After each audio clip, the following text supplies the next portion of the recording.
Thank you for joining us. There are indications tonight that the African Union is ready to back President Uhuru Kenyatta if he chooses to ignore the order by the ICC to appear there in person. The Chinese broadcaster CCTV is quoting officials of the AU in Addis Ababa as urging Uhuru to defy the summons and instead demand to appear via video link.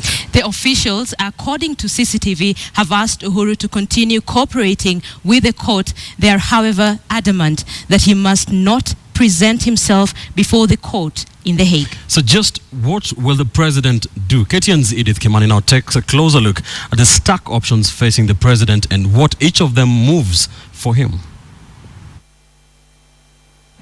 Trial judges at the International Criminal Court made a two-part decision on Tuesday. First, to reject President Uhuru Kenyatta's request to skip out on a status conference scheduled for 8th of October altogether, or to have him appear via video link on a postponed date. They also ordered him to appear in person on the status conference, which is set to happen in 7 days. But the question on everybody's mind is, will he go or will he decide not to go?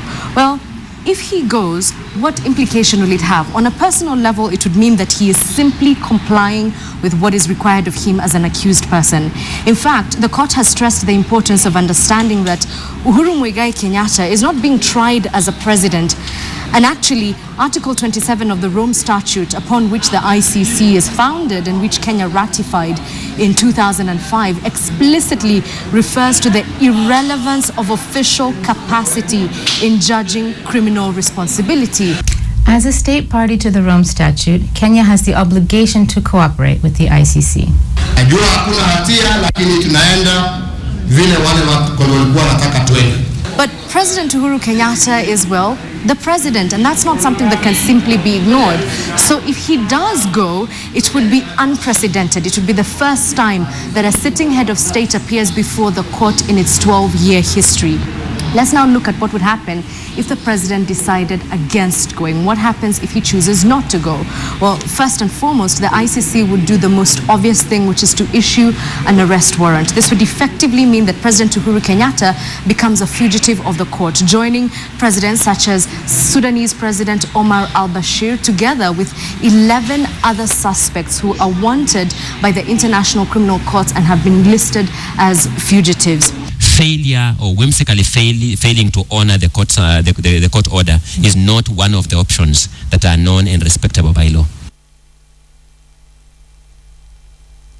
Our international obligations, and we will continue to cooperate with all nations and international institutions in line with those obligations. The Kenyan government that the president runs would also be placed in the awkward position of being asked to arrest Uhuru Kenyatta.